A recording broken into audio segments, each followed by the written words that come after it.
Good morning United fans. दिन बड़ा अच्छा बीतेगा बिकॉज न्यूज़ इतनी बेहतरीन लेकर आया हूं तुम लोगों के लिए कि तुम लोगों का दिल खुश हो जाएगा।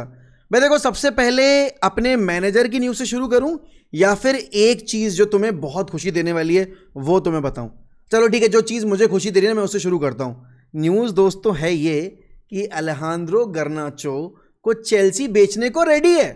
तो भैया आज से 8 महीने पहले अलेहांद्रो गर्नाचो ने बहुत गंद मचाया। यहाँ पर 8 महीने 10 महीने पहले अलेहांद्रो गर्नाचो ने ट्वर्क करना शुरू किया। ही वॉज वेयरिंग रैशफोर्ड की जर्सी, विला के कलर्स वाली, ठीक है ना, जब विला गए थे आपके मार्कस रैशफोर्ड लोन पे। उसके बाद यहाँ पर उनके भाई आके सोशल मीडिया पे क्लब के अगेंस्ट, मैनेजर के अगेंस्ट बातें बोल रहे हैं। फिर भाई साहब यहाँ पर अपनी बायो से, अपने पूरे इंस्टा आईडी से यूनाइटेड रिलेटेड स्टफ डिलीट कर देते हैं एंड जो अपनी आईपी डीपी वगैरह थी वो सब ब्लैंक कर देते हैं। एंड फिर अल्टीमेटली चेल्सी हमें पे करती है यहाँ पर 40 मिलियन पाउंड्स।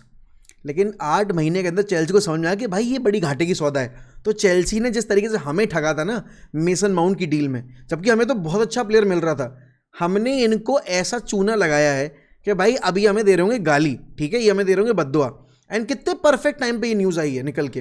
कि अगला जो गेम है यूनाइटेड का वो चेल्सी के अगेंस्ट ही है और आपके अलेहांद्रो गर्नाचो डगआउट में होंगे, हो सकता है खेलें भी। लेकिन यहाँ पर अब रिपोर्ट्स के अकॉर्डिंग बात यह है कि भाई सबसे पहली चीज़ जो उन्होंने की थी कि 40 मिलियन पाउंड लिए थे, सो लिए थे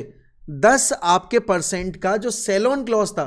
वो भी डाला था आपके गर्नाचो की डील पे। तो यहाँ पर मैनचेस्टर यूनाइटेड ने वो 40 मिलियन पाउंड के साथ साथ अब जो इस साल अगर गर्नाचो बेचे जाते हैं तो जो उनकी फ्यूचर सेल होगी उसका 10% भी कमाने का एक बहुत बेहतरीन जरिया ढूंढ लिया था। पहली बात तो ये डील कैसे चेल्सी ने कर ली थी मुझे तो यही समझ में नहीं आ रहा था। और गर्नाचो जैसा प्लेयर, जो टैलेंट आपके अगर देखोगे तो मैं बोलूँगा यहाँ पर प्रोबेबली लॉर्ड बेंटनर का बोल लो आप, या कोई ऐसा गैसा एकिनफेवा जैसा टैलेंट बोल लो फुटबॉल में, लेकिन एटीट्यूड भाई रोनाल्डो, मेस्सी, नेमार, जितने भी बड़े बड़े ग्रेट्स रहे हैं आपके फुटबॉल के, उन जैसा एटीट्यूड के भाई साहब के ही दम पे यहाँ पर टीमें चलती हैं। This guy was saying after the Europa league defeat, जब हम यूरोपा लीग का फाइनल हारे थे, कि मुझे फाइनल में इतने कम मिनट्स क्यों मिले, टीम हारी है फाइनल में और इनको अपना ईगो सेटिस्फाई करना था, इनको अपना ईगो मसाज करना था। बिल्कुल सही टाइम पे यहाँ पर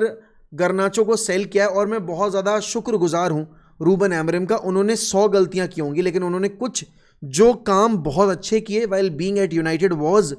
एक सबसे बड़ा जो उन्होंने डिसीजन लिया था was to let go of Alejandro Garnacho, this ego maniac and this such a limited ability वाला फुटबॉलर। अब चेल्सी इनको बेचे ना बेचे वो एक अलग बात है, बट ये रिपोर्ट निकल कर आई तो थोड़ा बहुत कहीं ना कहीं इस बात में सच्चाई तो ज़रूर होगी कि Chelsea might be looking for एक ऑप्शन जहां पर गर्नाचो को लोन करके या गर्नाचो को ऑफलोड करके थोड़ा बहुत पैसा निकाल लिया जाए मार्केट में, राइट। लेकिन देखो इसके अलावा एक और न्यूज़ आई है और वो न्यूज़ है नागल्समैन रिलेटेड। अभी तक क्या था कि अप्रैल एंड होने वाला है एंड ना तो माइकल कैरिक के नाम पे क्लैरिटी है और ना ही इस चीज़ पे क्लैरिटी थी कि यहाँ पर आखिरकार अगर माइकल कैरिक मैनेजर नहीं है अगले सीजन में तो अगला नाम ऑन द लिस्ट है कौन। अब फाइनली जाकर एक जो कंक्रीट लिंक आना शुरू हुआ है, जिसके बारे में बातें होनी शुरू हुई हैं, वो हो गए आपके जुलियन नागल्समैन। अब ये नाम आपका 2 साल पहले भी उछला था, जब हमने रूबन एमरिम को अपॉइंट किया था तब भी ये नाम बहुत ज़्यादा डिस्कशन में, तब भी ये नाम बहुत ज़्यादा चर्चा में था। एंड पर्सनली मैं नागल्समैन को बहुत ज़्यादा फेवर करता हूँ बिकॉज नागल्समैन का वर्क एथिक जो है, नागल्समैन का जो मेरे हिसाब से प्लेयर मैनेज करने का तरीका है वो इस यंग स्क्वाड में बैठ सकता है। लेकिन देखो यार, जितने भी जर्मन होते हैं आपके मैनेजर्स वो बहुत तगड़े डिसिप्लिनियंस होते हैं और हमारे स्क्वाड में बहुत सारे ऐसे प्लेयर्स आ जाते हैं या बन जाते हैं जिनको डिसिप्लिन के नाम पे अपने आप को मैनेज करना नहीं आता है। तो एक चीज़ जो हमें मेक श्योर करनी पड़ेगी कि अगर जर्मन मैनेजर आ रहा है, पहली बात तो जो भी आप मैनेजर लेकर आओगे वो कंट्रोल भी डिमांड करेगा and he won't be just acting as a head coach, he will also want to become एक मैनेजर, जहां पर वो अपनी साइनिंग्स यहाँ पर सजेस्ट करेगा और उन साइनिंग्स पे साथ बैठ के डिस्कशंस होना ज़रूरी है क्योंकि मैनेजमेंट में बैठे लोग यहाँ पर फोर्स नहीं कर सकते उनके सिलेक्टेड किए प्लेयर्स एक मैनेजर के ऊपर, बिकॉज उस केस में होता क्या है कि एक मैनेजर कभी भी राइट बैलेंस बना नहीं पाता है बिटवीन उसकी जो फिलोसॉफिकल एक थिंकिंग है अपने गेम को बिल्ड करने की और जो प्लेयर्स उसके ऊपर थोपे जा रहे हैं, राइट। तो कहीं ना कहीं अगर हम नागल्समैन को लेकर आएंगे, अगर हम कोई बड़ा नाम, लेट्स से अगर मैं एक हाइपोथेटिकल सिचुएशन दे रहा हूँ, लेट्स से अगर हम यहाँ पर एंजो मरेस्का को या फिर हम लेट्स से अगर लुइस एनरिक को, इन जैसे मैनेजर्स को टारगेट कर रहे हैं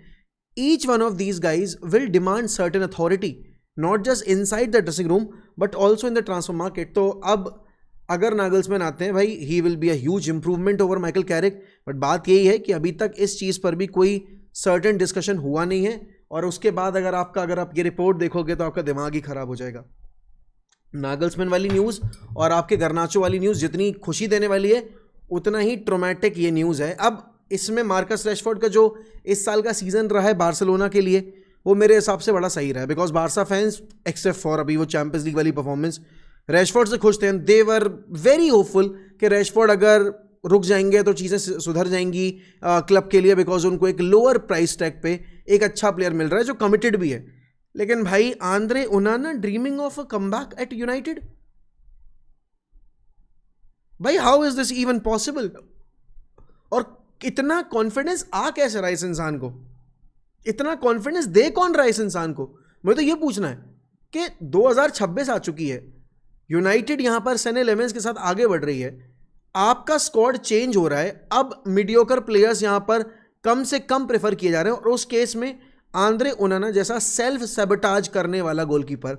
हम क्यों सिलेक्ट करना चाहेंगे? देखो भैया, ऑब्वियसली होती चैंपियंस लीग फुटबॉल आएगी तो वेजेस कमाने का बहुत अच्छा मौका है, इसीलिए अगर मार्कस रैशफोर्ड को बार्सिलोना परमानेंट बेसिस पे साइन नहीं करेगी, he would want to return back, right?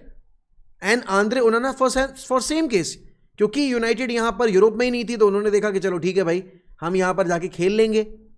ठीक है ना, टर्किश लीग में पैसा भी मिल जाएगा अच्छा खासा, बिकॉज ट्रांसफर ने बहुत अच्छा पैसा दिया आंद्रे ओनाना को. बट अब क्योंकि यूनाइटेड अगर चैंपियंस लीग क्वालिफाई कर जाती है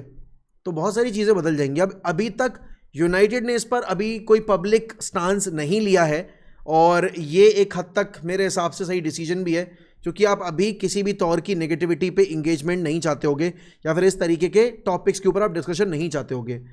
डेविड ऑनस्टीन ने यहाँ पर एक रिपोर्ट दी है, the way things are going I don't see United picking up the likes of Iraola, Glasner और Silva ahead of Carrick, and that's true. अब अगेन अगर आप माइकल कैरिक पे भरोसा जता के उनको इंटरिम जॉब लेकर आए, एंड अगर वही मैनेजर यहाँ पर आपको चैंपियंस लीग क्वालिफिकेशन सिक्योर करके दे रहा है, तो फिर आप उस मैनेजर को मना करके इरायोला, ग्लासनर या सिल्वा को क्यों प्रेफर करोगे? एंड हो सकता है आधा फैन बेस यहाँ पर एग्री कर जाए, यहाँ कैरिक को परमानेंट जॉब नहीं देते बिकॉज हम वो गलती ओले गुनार सोल्शर से कर चुके हैं. बट अगर ये वाली गलती देखोगे तो ये गलती आपकी चेल्सी ने की है, ये गलती यहाँ पर आपके स्पर्स ने की है, जहाँ पर स्पर्स ब्रेंटफोर्ड से थॉमस फ्रैंक लेकर आई, चेल्सी यहाँ पर आपकी उठा के ले आई थी आपके ग्रैम पॉटर को, और फिर वो दोनों ही डिसीजंस बड़े उल्टे पड़े आपके लंदन क्लब्स पे. अगर आप आर्सेनल की सिचुएशन से कंपेयर करोगे तो आर्सेनल में आर्टेटा यहाँ पर देखोगे तो फॉर्मर प्लेयर थे, मैन सिटी गए, अंडर पेप गार्डियोला मैनेज किया यहाँ पर बतौर असिस्टेंट कोच, और फिर उनको मौका मिला आर्सेनल को मैनेज करने का. तो आर्सेनल के मैनेजमेंट ने आर्टेटा के ऊपर भरोसा जताया कि हाँ भाई चलो ठीक है, भले ही सीवी इतना स्ट्रांग ना हो, लेकिन जिस मैनेजर के अंडर वो काम करके आ रहा है वहाँ से बहुत ग्रूम होके आ रहा होगा. ऐसे ही माइकल कैरिक ने भी काम कर रखा है यार आपके सोल्शायर के साथ, फिर आपके जोजे मोरिनो के बैकरूम स्टाफ का भी पार्ट थे सोल्शायर आपके यहाँ पर माइकल कैरिक, तो ऑब्वियस सी बात है वो एक वेल ग्रूम्ड कोच है, फिर उनके पास फर्स्ट टीम कोच करने का एक्सपीरियंस है एट मिडल्सब्रो, तो यहाँ पर एक fair enough of experience category में फॉल करते हैं आपके माइकल कैरिक. ऑल्दो मैं चाहूँगा कि यूनाइटेड अपने ऑप्शंस ओपन रखे, उसमें एक नाम डेफिनेटली माइकल कैरिक का हो, बिकॉज अगर उन्होंने इतना काम किया है इस लेवल पे, और अगर वो चैंपियंस लीग सिक्योर करवा के जाते हैं तो डेफिनेटली उनका नाम वहाँ पे डिस्कशन के लिए तो यूज़ होना चाहिए. बट इसके साथ भी आपको एक चीज़ तो माननी पड़ेगी कि यूनाइटेड जितना जल्दी हो सके अपने आने वाले मैनेजर के नाम पे डिसीजन ले, डिस्कशन ले, बिकॉज देखो प्रॉब्लम ये नहीं है कि यहाँ पर आप जब लेट करोगे यहाँ पर मैनेजर का नाम तो दिक्कतें हो जाएंगी आपके लिए, टीम बिल्ड करने में दिक्कत होगी कि प्लेयर्स होंगे वर्ल्ड कप में, तो अगर आपके पास अपना मैनेजर नाम ही यहाँ पर फाइनलाइज नहीं है तो आप कब नेगोशिएशन स्टार्ट करोगे, कब यहाँ पर आप बैठोगे ट्रांसफर मार्केट में, कब डिस्कशन करोगे, कब अपने टारगेट्स को अपना प्रोजेक्ट एक्सप्लेन करोगे, तो फिर वो जो शॉर्ट पीरियड ऑफ विंडो रहेगी आपके लिए बड़ी मुश्किल कर देगी चीज़ें, क्योंकि एक टाइम पे साइमल्टेनियसली यहाँ पर 3-3, 4-4 डील्स के ऊपर काम करना आई डोंट थिंक यहाँ पर वो पॉसिबल होगा. बट भाई इस सब के बीच में यहाँ पर अगर मैं रियल मैड्रिड की न्यूज़ की बात करूँ तो दोस्तों रियल मैड्रिड की न्यूज़ में सबसे बड़ी न्यूज़ तो यही है दैट यर्गन क्लॉप का डिस्कशन चल रहा है भाई आपके, अगर आप देखोगे तो मैनेजर पोस्ट के लिए, क्योंकि यहाँ पर जो लेटेस्ट रूमर्स आए हैं उसमें आप देखोगे तो आपके यर्गन क्लॉप का नाम आ रहा है। एंड इट इज़ अगेन बात वो आ जाती है कि यर्गन क्लॉप अगर आएंगे तो यहाँ पर वो किस हिसाब से आपका स्क्वाड डिमांड रखेंगे, किस हिसाब से यहाँ पर आप स्क्वाड बिल्डिंग करोगे, राइट। अब देखो चीज़ें ये कि आर्बेलोआ को आप परमानेंट जॉब तो नहीं दोगे, सिंपल सी बात है, बिकॉज आर्बेलोआ के साथ अगर आप परमानेंट जॉब पे जा रहे हो तो पहली बात तो वो ड्रेसिंग रूम के अंदर कमांड कौन ले रहा है, राइट। एंड अथॉरिटी डिमांड करने के साथ साथ डिसिप्लिन कौन मेंटेन कर रहा है। हम सब ने देख लिया वो incident between Vinicius junior and आपके जूड बेलिंगम, जब Vinicius was taking on the defenders, but उनके पास ऑप्शन था स्क्वायर करने का, उन्होंने नहीं किया, और ये पहली बार नहीं हुआ था गेम में। And then Vinicius lost his temper, और फिर उसके बाद यहाँ पर ऐसे मल्टीपल ओकेजन्स आए हैं गेम में जहाँ पर दिख रहा है कि भाई ये टीम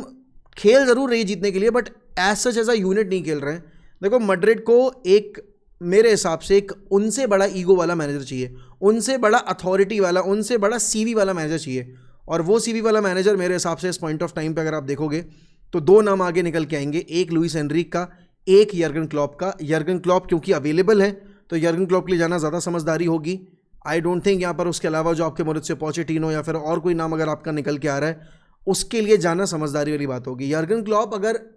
आपके एक्साइटेड है या इंटरेस्टेड है, present him a project, make sure that he is getting all that he needs. And Florentino Perez का जो पहला टेन्योर था वो शुरुआत भी ऐसी ही हुई थी, बड़ी क्लमजी सी यहाँ पर वो टेन्योर थी, और फिर जब सेकेंड टाइम रिटर्न होके आए पेरेज यहाँ पर बतौर आपके प्रेसिडेंट, तब उन्होंने चीज़ें सुधारी। लेकिन अब क्योंकि पेरेज अपने टेन्योर के लास्ट फेज में आ चुके हैं और इसके बाद यहाँ पर एक नया प्रेसिडेंट आपको देखने को मिल सकता है आने वाले शायद कमिंग ईयर्स में, तो ये आखिरी टेन्योर जो है उनका, लास्ट फेज ऑफ इस टेन्योर है, ये कहीं ना कहीं उस गैलेक्टिको एरा की याद दिला रहा है कि साइनिंग्स हैं, प्लेयर्स हैं, परफॉर्मेंस है, बट ट्रॉफीज़ नहीं है। दो बैक टू बैक सीजन्स में यहाँ पर आप देखोगे तो ट्रॉफी लेस जारी है यहाँ पर आपकी रियल मैड्रिड, और ऐसा स्टैट वाइज 16 साल में पहली बार होगा। उसके अलावा यहाँ पर दो बैक टू बैक सीजन्स में यहाँ पर आपने देखा है कि राउंड आपके क्वार्टर फाइनल्स में बाहर हो रही है आपकी real Madrid, which is very sad because Ancelotti की टीम यहाँ पर आपके सेमीज तक पहुँच रही थी, आपके फाइनल्स जीती 2-2 जाके,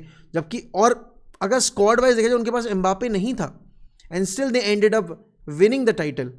तो क्या गलत हो रहा है, कौन इंडिविजुअल्स हैं जो इस ग्रोथ को हैम्पर कर रहे हैं, उन सब पे बैठ के डिसीजन होना चाहिए, डिस्कशन होना चाहिए। But आर्बेलोआ can not be the permanent solution for Madrid's problem. And ऐसे ही यहाँ पर माइकल कैरिक का भी केस है कि माइकल कैरिक का नाम डिस्कशन में रखो, बट माइकल कैरिक को ही सिर्फ डिस्कशन में मत रखना, there should be another name. और अगर जूलियन नागल्समैन वर्ल्ड कप के बाद आपके परमानेंटली आ सकते हैं at United, I think will be brilliant addition. But हाँ, आपको एक प्री कॉन्ट्रैक्ट एग्रीमेंट करना पड़ेगा। अब लेपेतेगी ने जब किया था स्पेन को मैनेज करते में 2018 वर्ल्ड कप में, तो स्पेन फेडरेशन ने उनको हटा दिया था बीच वर्ल्ड कप में, ठीक है ना, और वो हिया को लेकर आए थे। अब यहाँ पर अगर ऐसा ही कुछ होता है, क्या जर्मन फेडरेशन भी वो शार्प जो आपका एक थोड़ा सा रूथलेस जो होता है, एक एग्रेशन वो शो करेगी और नागल्समैन के साथ भी सेम ट्रीटमेंट होगा? I don't think German federation ऐसा करेगी, बट अगर यूनाइटेड नागल्समैन में इंटरेस्टेड है, I think that's a very good shout. अब देखो, अगर आप इरायोला, ग्लासनर इनको लेकर एक्साइटेड हो, तो नागल्समैन ने तो यहाँ पर आपके बुंदेसलीगा में 3 क्लब मैनेज कर रखे हैं, तो ऑब्वियसली बात है we should be looking forward to such news and we should be really excited कि ऐसे नाम हमारे क्लब से जुड़ रहे। अल्टीमेटली आएगा कौन वो तो वक्त बताएगा, but it's very important that United are now ready to explore names in the market regarding the managerial position. बाकी दोस्तों, Garnacho leaving Chelsea and United getting 10% from that cell,